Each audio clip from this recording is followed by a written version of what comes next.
Everyone wants to live an inspired life, yet so many people search for happiness following the footsteps of peers and taking advice from people who have different values and outcomes to which they're searching. There are people born into wealth, graduated from the best universities in the world, and there are people who have none of that and yet are living extraordinary lives full of fulfillment and reward. The purpose of this podcast is to share insights and strategies that allow you to question the status quo and think freely, so you can design your life and be who you want to be. We get one life. Time is our most valuable asset. I believe that when we're free and able to focus on meaningful work, we become better human beings. This is Always Free, and I'm your host, Jason Graystone. Welcome to the leading podcast for financial empowerment and wealth creation. Subscribe to this podcast so you don't miss an episode. You can connect with Jason on social media and subscribe to the Jason Graystone YouTube channel for weekly videos. Don't forget to also subscribe to the weekly newsletter to receive frequent educational content and action steps to help you design your life so you can be who you want to be. For news on all future events and updates, go to jasongraystone.com. Well, welcome back to the podcast, guys. I hope you had a good week so far. If this is the first time you're listening, this is the number one podcast for financial empowerment and wealth creation. And if this is the first time you've ever tuned into this podcast, I highly recommend you stop here and go back to number one. Start there because you're going to get the most benefit. You're going to have the most. It's going to give you the most effectiveness and efficiency if you start there and go from that episode up to this episode.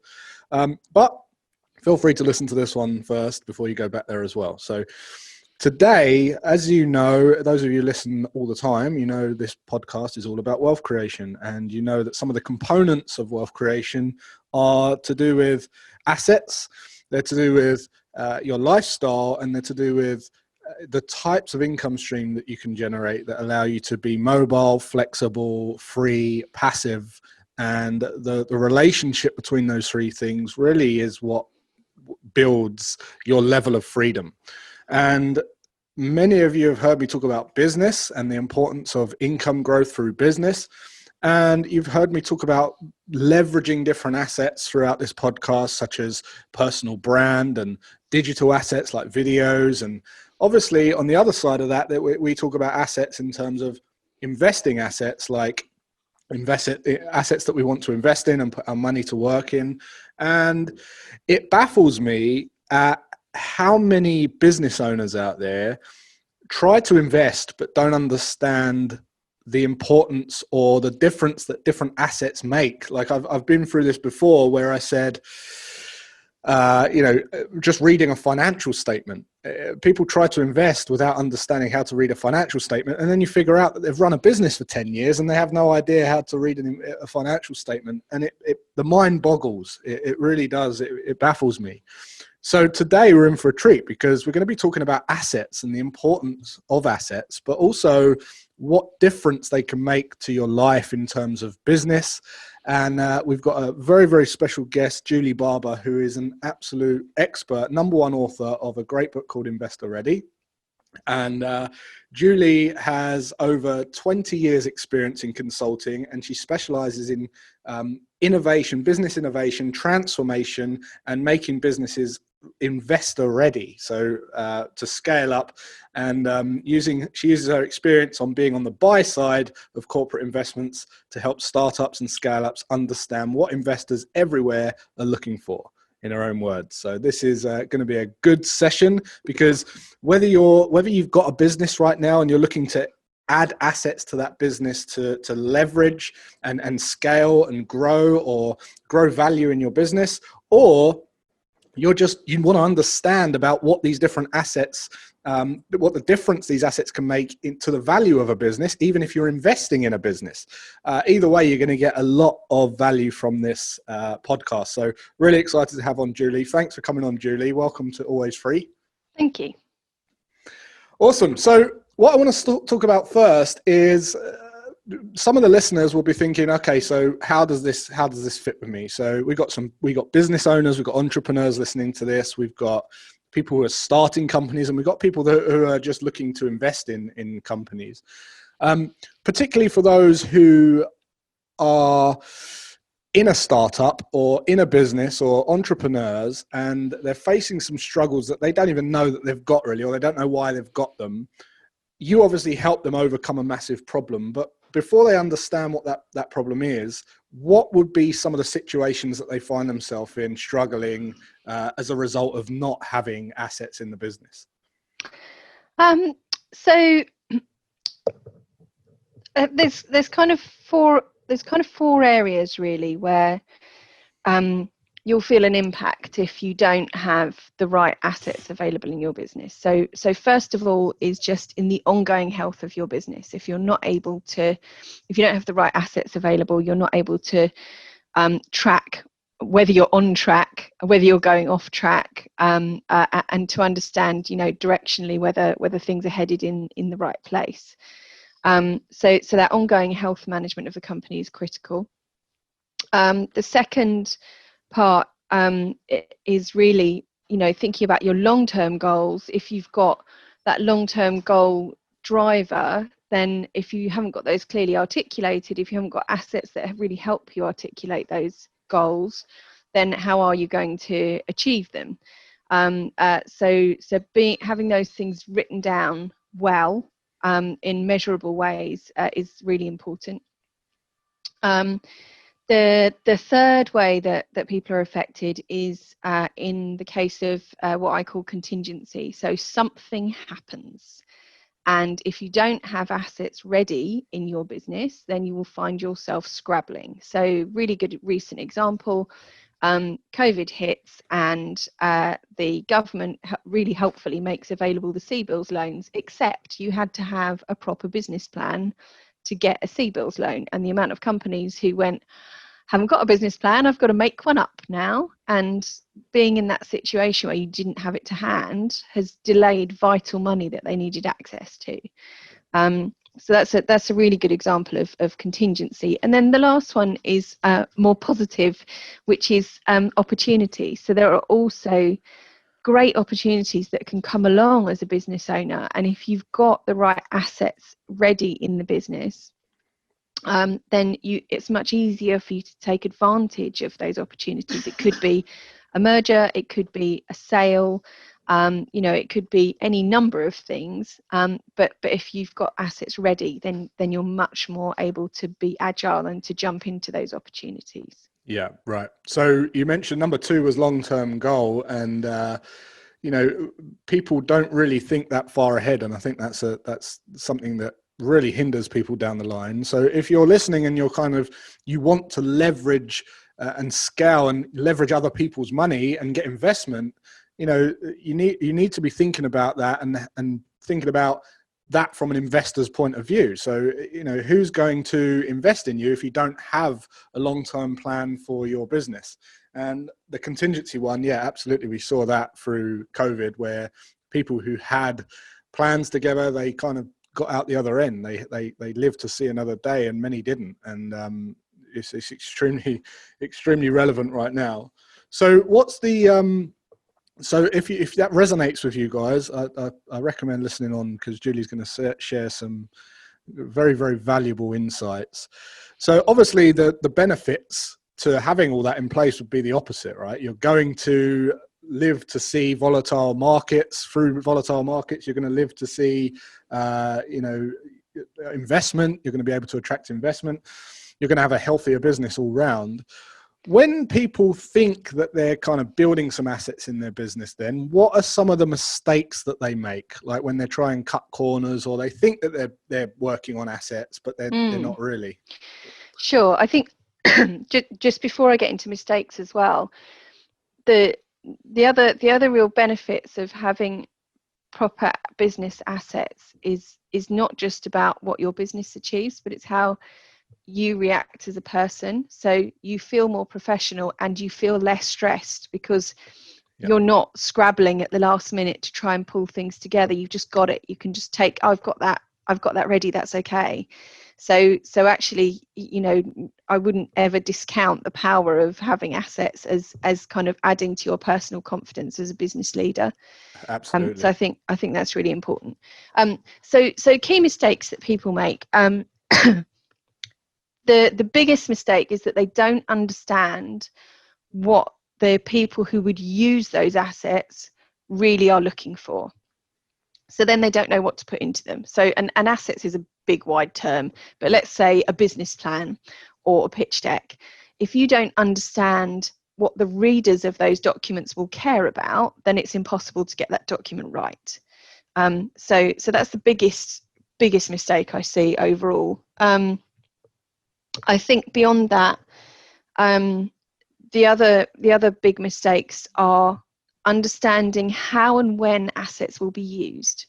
So for instance, a business plan is a reading document. So it's not, you don't need zillions of flashy graphics and everything. Helpful graphics, yes, but you don't need,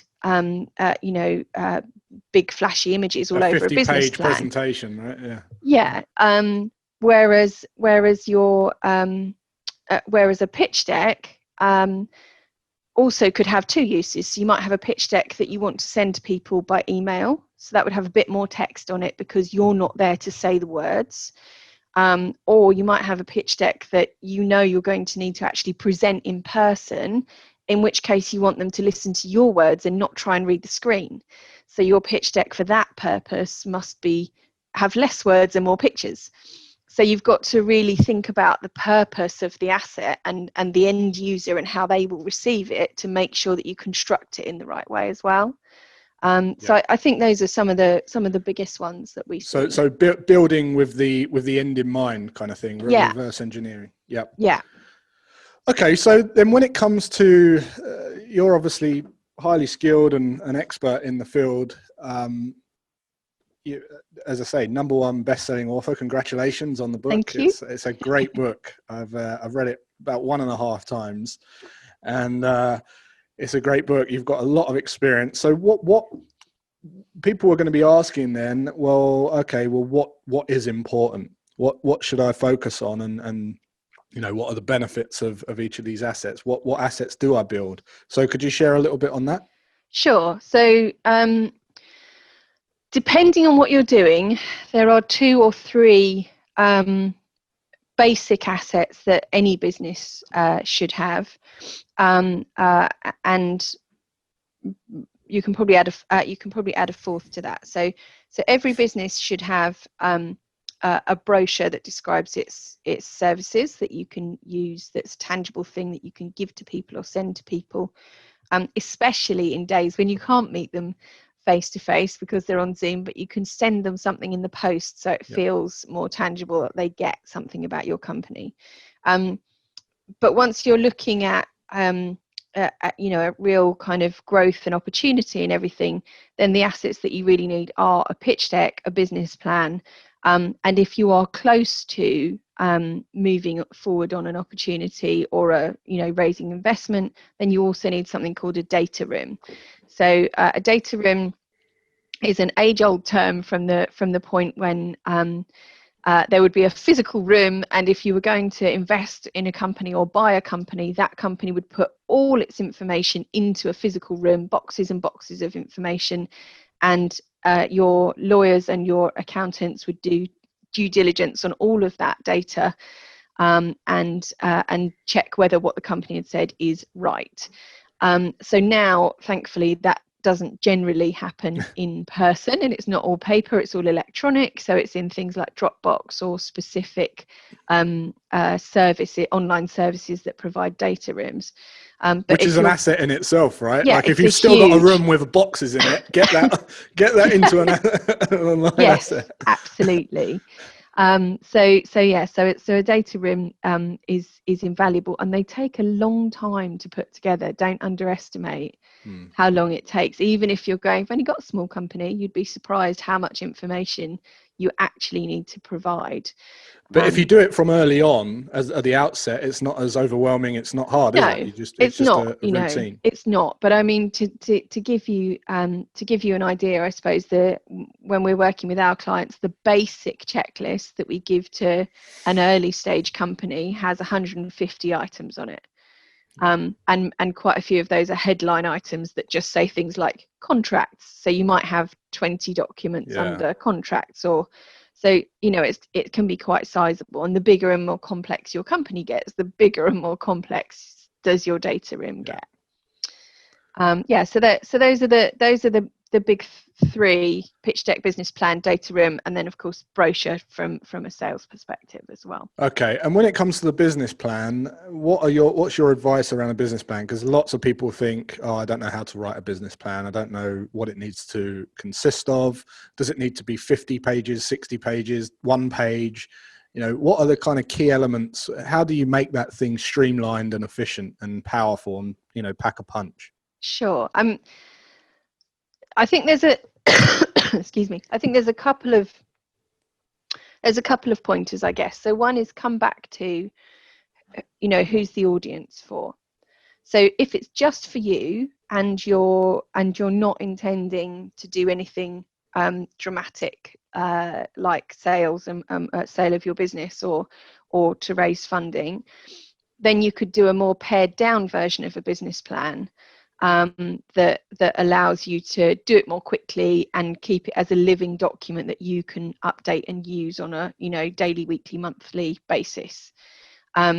If you know that in the next year or two we're going to be going for investment or sale or things like that, then you need to think about who will be looking at that and what their requirements are, and doing the research to make sure that you've got all of the key elements in there. Right. So if you're looking at we tend to focus on very broadly 4 key sections, which is around the vision of where the company's going, the structure of the company and its scalability. So that means its back end processes, can it cope with growth that it generates? Then growth, which is all to do with its market opportunity, its competitors, all of that kind of stuff. And then the numbers. And the numbers is not just the financials of the company, but it's key, performance indicators as well that you would track, like conversion rates and revenue per FTE and things like that, as well as just pure revenue and profit. Yeah. Cool. So if businesses do have a clear focus and they get their data room together and their business plan together and so on, what are some of the benefits as a business that they can almost immediately see by having these assets in place? The first benefit is the closest to home, because if you've got a pitch deck that really articulates what your company is and where it's going, you can use that to educate every single member of staff to be on the same page with the same message. So it turns into a training material that you can use for existing staff and you can use for onboarding new staff. So straight away, you can have immediate impact. Likewise, then with your business plan, once you've created your business plan, you can then take each section of that and say, well, now we need to turn that into an operational plan to make that happen, and we can then create a plan for each area of the business of it specifically what it's going to do over the next 90 days, 6 months, year, of every task that needs to happen to achieve the things that we've put in the business plan. So you get immediate value from having those assets ready before anyone outside the business has even gone near it. Yeah, definitely. I mean, that's something we do. Whenever I start a business, I always build it as if I'm going to sell it anyway, even if it's no intention of selling it, because it's just it's a sensible way to build business assets and systems. So, and you never know what's going to happen as well. You could never intend to sell, and then, the worst might happen and you get ill or something happens in your family and you need to sell. And that is the last time when you want to be under stress and thinking, oh God, I can't sell it because I haven't got anything ready and it would be too hard. And you could risk losing the business and losing all the value you've created instead of being able to exit for a good sum. So it's a great protection. Yeah. For anyone listening, if you've ever thought about, if I have enough, I'll just sell the business. If you're just basing that on revenue and projects, maybe you have to understand that that's not really that valuable to an investor. That's there's a saying that you're only as good as your last job, and if you're basing it on just turnover like that, you're going to really struggle to find any buyers that are interested in that. What makes it really, really valuable is having these assets in place, like an instruction manual. When you buy a board game, you pull out the instruction manual, you can read, you know how to play the game because it's all there. All the information you need is there. But on the other side of that, we're talking about financial freedom in this podcast. Just having this in place will allow you more free time from your business. We always want to delegate things that we're not inspired by. And just by having training material and an operation manual for your business, where you can just one day go, well, I'm sick of doing emails, so here's how you do my emails. And you hand that over to someone and they can do it. Honestly, I can't stress how liberating that is for you as a business owner. So, excellent. Some great insights there. So what I love to do in the podcast is to give the listeners something that they can literally do immediately to feel like they're making progress like immediately. So do you have any tips or anything that they can do, something they can start working on right now, a little exercise they can do maybe to make sure that they're making progress? Sure. So one thing that, if you have got an event in mind for your business in the near future, whether it's you're getting a bank loan or you're going out to raise equity investment or a sale, a really powerful thing to do can be to create a profile or an avatar for who your investor is, to really build out the detail of, who they might be, where you might find them, what their focus areas might be, what their expectations are, all of those kinds of things that then help you tailor anything that you build after that in terms of assets, and find them in the first place as well. Yeah. So to give a kind of example of that, if we've got an early stage company perhaps that's got a product just starting to get a little bit of traction and a bit of revenue, and they're saying, we want to get some investment, and we work out that for them they want an angel investor. They're not ready for VC investment yet, and their product isn't really suitable for crowdfunding. So we're saying, right, it's an angel investor. They want to go with an angel investor who has invested previously, so has some other investments under their belt, because they want someone who's an experienced investor. So that rules out quite a few people. And they want someone with particular experience of investing in their sector. So that narrows it down even further. They want someone who invests at ticket sizes, i.e. puts in a certain amount of money as a minimum. So they want a minimum of 25k from one investor. So that narrows it down a bit further. So you can create this whole avatar of exactly who you're looking for. And then it makes it so much easier to sorry, the dogs. That's all right. It makes it so much easier to write documents, because you can start to really understand what they're looking for, and also then to do the research to find that person too, or that institution. Yeah, really good. So starting with the end in mind again, and working backwards. That's, I know I'm involved with companies who have been created based on an avatar of an investor. So they've picked an investor, an ideal client, a big company, and then we've built a product for that person, and they don't even know it yet. So it's kind of reverse engineering the whole thing until you've built a business, and then you're going to go and target and get and make a sale with that investor. Really good, really, really good. So great insights there, great valuable tips, and hopefully those of you listening really take on board the importance of this stuff, not just for if you're looking to sell, not just if you're looking to raise money. Obviously that's great, but also just, as Julie mentioned at the beginning, just your well-being, your feeling of prosperity, your feeling of freedom from your business, being able to have all the ducks in a row so that it liberates you from scrambling around and reacting in certain situations and environments. That's not what you want to be doing. We want to build wealth. We want to build freedom. And having assets is obviously a major part in it, whether it's in your business or whether it's you're buying and investing, whether you're an investor listening to this and you're taking this on board going, oh yeah, right, I never thought of that before. Hopefully you got some nuggets. So finally, Julie, where can people find you? So you can go to our website, which is areyouinvestorready.co.uk, or you can find me on LinkedIn as Julie Barber. Excellent. And the name of Julie's company is Spark Consulting? Yep, Spark Exclamation Consulting.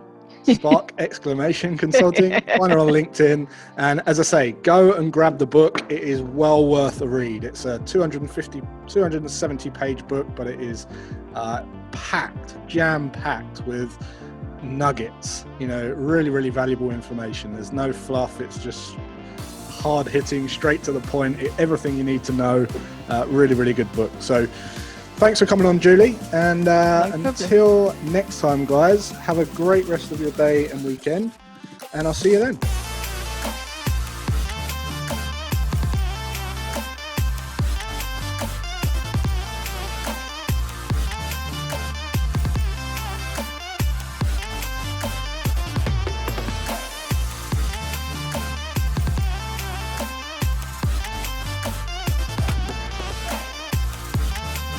For news on all future events and updates, go to jasongraystone.com.